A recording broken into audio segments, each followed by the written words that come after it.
We are in a silent depression. When you compare the Great Depression to today, this is going to absolutely blow your mind. We are living in the silent depression, the quickest fall that we've ever seen in United States history. The warning signs for an economic collapse and a stock market crash are all there. We are in a depression. Americans are considered in poverty. We are in a silent depression. When you compare the Great Depression to today, this is going to absolutely blow your mind. In 1930, during the Great Depression, the average home in America was $3,900. The average car was $600, and the average monthly rent was $18 or $216 a year, and the average salary was $1,300 for the year. Fast forward to today, it is $436,000 for the average home, $48,000 for the average car, and the average rent is $2,000 a month or $24,000 a year, and we have a $56,000 income for the average American right now. So if you look back to the Great Depression, the house was only 3 times the average salary. Now it is 8 times the average salary. The car was 46% of the salary. The car today is 85% of the salary. And here's the craziest part. The rent was 16% of the average salary. It is now 42% of the average salary. We are living in the silent depression, and I'm going to explain what I mean. During the Great Depression, 48% of people ages 25 to 29 lived at home with their parents. Nowadays, it's over 52%. If you take the worst year of the Great Depression in the 1930s, 1930 specifically, they made about $88,000 a year adjusted for inflation on average, one person, not a household, one person. Today, that's in between about $35,000 and $45,000 per head wherever you look across the country. New cars are unaffordable. New houses are unaffordable. To move to a new place and rent somewhere else is unaffordable. It's terrible what's going on right now. And to cap all of this off, I don't think anyone, for the most part, is really thinking about the fact that in 2020, 45% of the market just came crashing down in 1 month. There was a 45% drop in 1 month, the quickest fall that we've ever seen in United States history. And then it went back up and people have stopped thinking about it. Well, I'll tell you, I haven't. I think something big may be on the horizon because normal people in this country are fucking struggling. And at the end of the day, normal people are what this country's backbone is built out of. If you crush the back, the country's back will be broken and the rest of the body will be functionally useless. We've been in the second Great Depression for a while now. All the van life people, all the homeless camps, all the Great Depression photos and history textbooks like this and like this. 50 years from now, history textbooks are going to be filled with photos like this. And the fact that the mean income right now is less than it was during the Great Depression, and people just haven't noticed because it's aesthetic. Like, we've learned to hide it so well. Remember that one, Elegance YouTube channel? I used to watch that shit religiously. I learned to do my own nails and lashes at home. And there's constantly videos of girls doing their own hair. And we're not seeing lines outside of food donation shops because people are collecting their food stamps and unemployment online. We got the internet now. And people living in their cars are marketing it as something cute and smiling. You never see the people in the Great Depression photos smiling. We have been taught, conditioned to smile like this. Remember, closed mouths don't get fed. If you don't have a significant other, how are you surviving nowadays? I quite literally have spent well over a decade teaching people how to properly budget their money, how to make any budget work no matter what. If you make over $500 a week, you can make it work. With the current state of the economy, I work in finance. I work with CEOs, executives, and business owners, not to mention their thousands of employees. I educate them on finance. And what I'm telling you factually is that it has never been harder in the United States to be a single person on one income and keep your head above water. It is the time right now where Americans should start living like other countries, where you shouldn't have moved out of your parents' house. You should find a platonic relationship where you could just spend every day together. You can pool all of your finances, all of your resources, only pay one set of bills. That's probably your only chance. Forced marriages, forced relationships might be another solution, regardless of how messy that might be. But I just want to say, I feel bad. I feel empathy. And if you are struggling on one income, it is the time now where you need to lessen your expenses, increase your income both, or have a roommate. That's the society we're living in right now. But prices are going to go down on day one, right? Okay. those unemployment numbers you guys are seeing, yeah, it's kind of all kept. The Great Depression had around 25% of the people that were unemployed. And this is when things get a little bit spicy. Now, per the United States government, they have been saying that employment rates are roughly about at 4%. Well, bestie, it's 15 to 25%.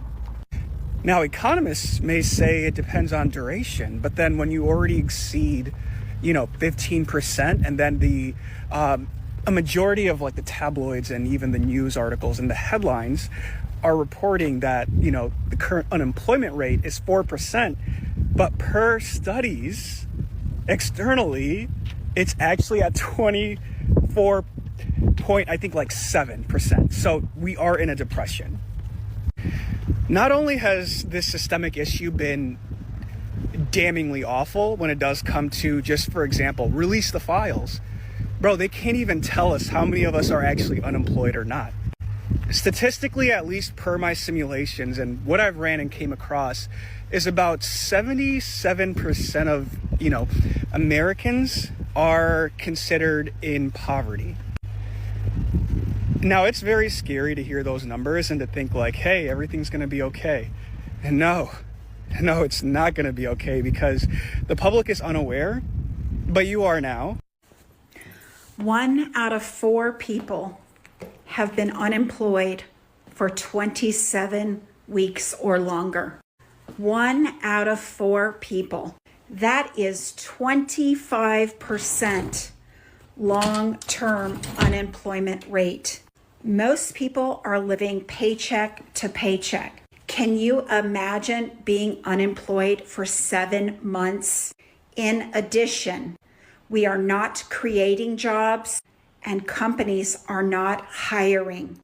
In addition, in January 2026, 600,000 more people were laid off, 1.2 million people in 2025.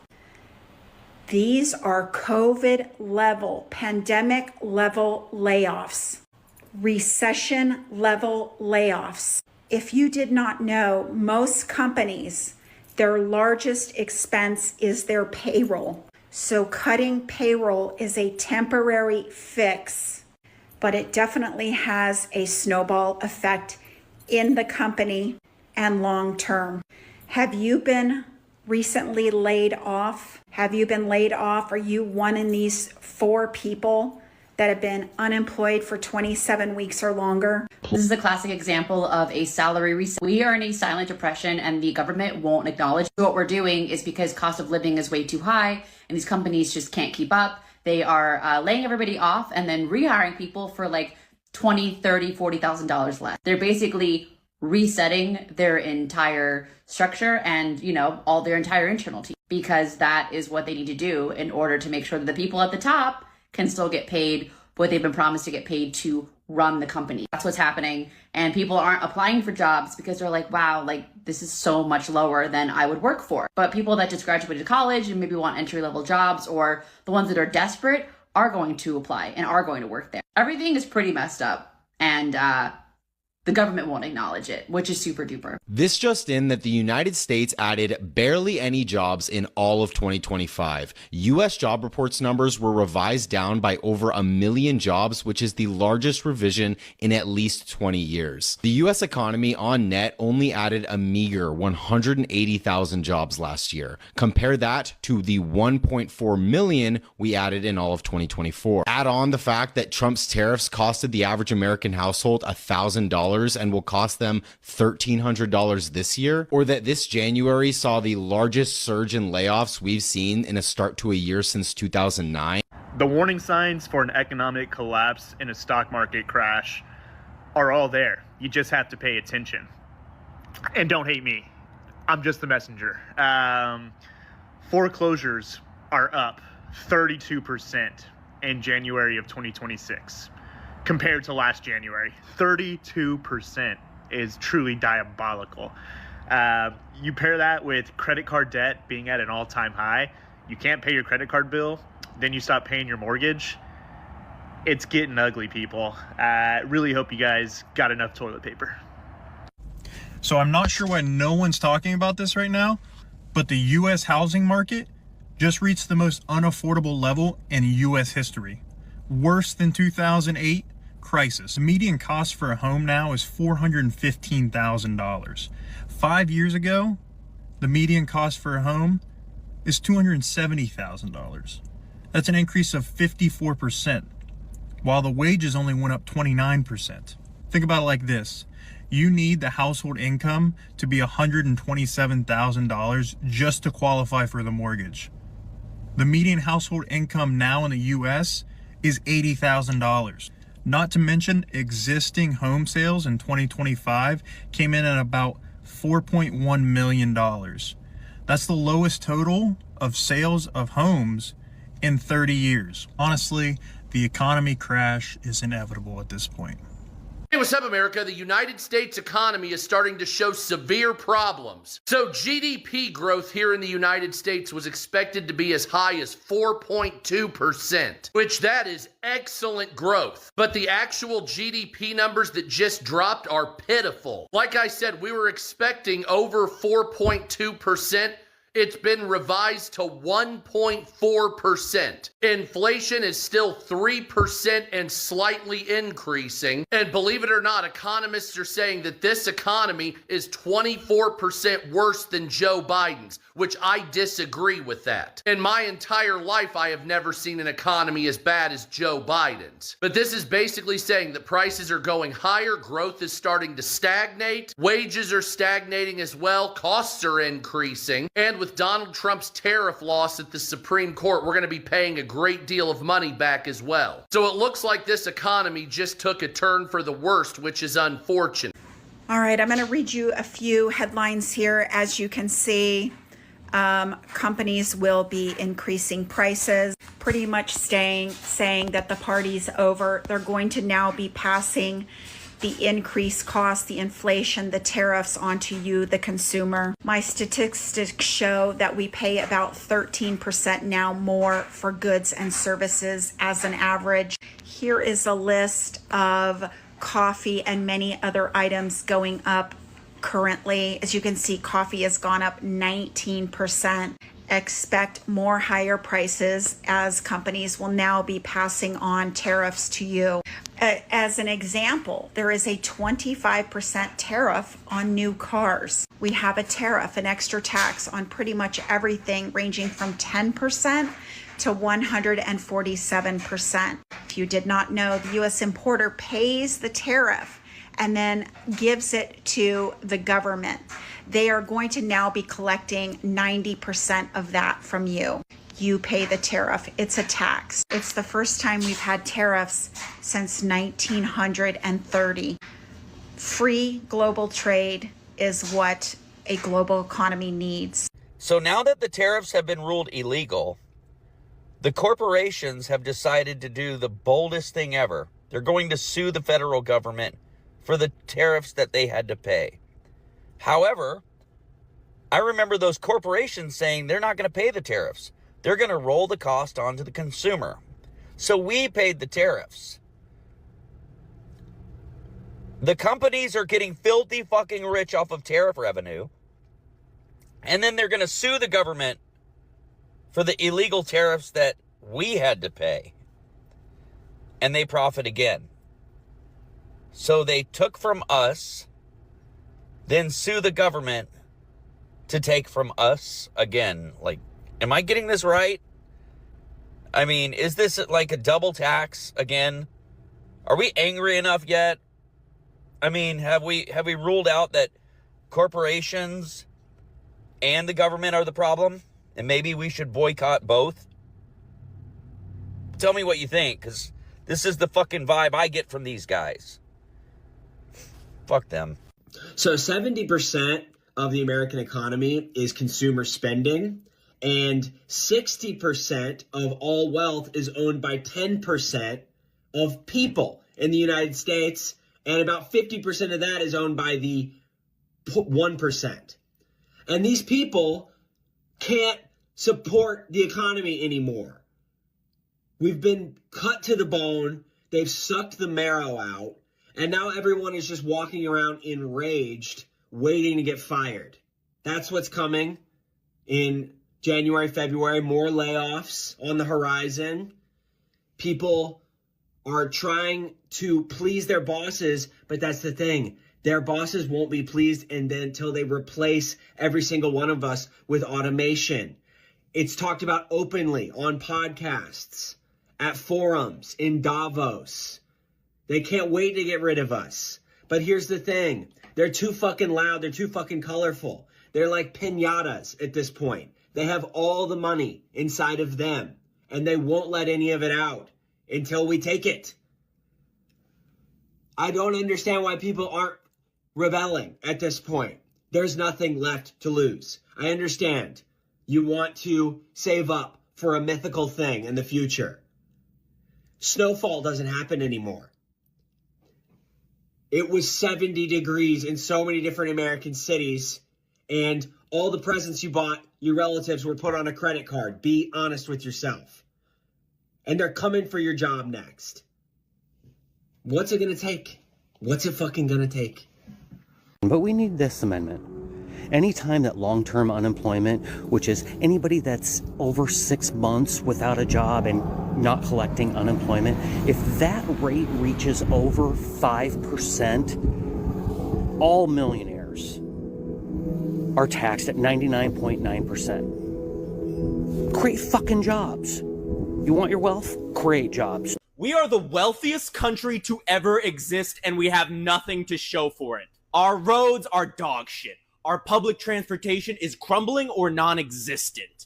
For most people, if you get sick, you will die under medical debt. Other countries don't call what we have a poverty line. They call it a kill line because we have zero social safety nets for the poor. Yeah, but if we want all that socialist crap, we'd have to raise taxes, and I don't want to pay for someone else's bullshit. We're not even going to touch how we could make this country a utopia and solve world hunger if we just stop shoveling half of our money directly into the open furnace of the mill-indust complex and the other half directly into monopoly pockets. Do you know why Costco gets such good deals? Why everything is such a good price at Costco? It's because they buy in bulk. Do you know what taxes are supposed to be used for? The services that we all use, so we get a good deal on them. If we're all going to use them, we should all pitch in together to bring the price down. There are certain services that require a monopoly. It doesn't make sense to have 1,000 different water lines go to each house so you could choose which company you want providing water. It should just be owned by the government and owned by the people. Instead of having 1,000 insurance leeches, what if we got together and bulk ordered one health insurance so we could keep the price down and ensure that nobody's dying? We are never going back to normal. And what I mean by that is the economy that we once knew, the economy that our parents, grandparents, and even the generations before us by 5 to 10 years knew, we're never going to go back there. I saw a curator, and I'll tag her below, make a really good point about this subject of how we kind of live in a casino market, a casino economy where people are highly leveraged and basically running out of hope in regards to what they can accomplish in regards to job security, job opportunity, housing, children, etc., due to what's currently going on. And not to be scary or to fear monger, but it brings up a really good point of how the trajectory and those who will be able to kind of manage this headwind will survive over the next 5 to 10 years. I do hope that there is some clarity that does come and things do make sense, but at the end of the day, everything is for profit. No longer can a company grow by 1 to 2% a year without, and Wall Street and financing companies and private equity, rewarding that. Unfortunately, that's not how life works anymore. And the disparity from the top 10% to the 1% and everybody else is becoming extremely, extremely larger, and it's not getting any close, right? Because you have to also take into account, why would somebody who's in the top 1% care about and try to do things for the bottom 50% of people? That's just not how it works, right? And what was normal 10 years ago or even just 5 years ago will no longer be normal going forward.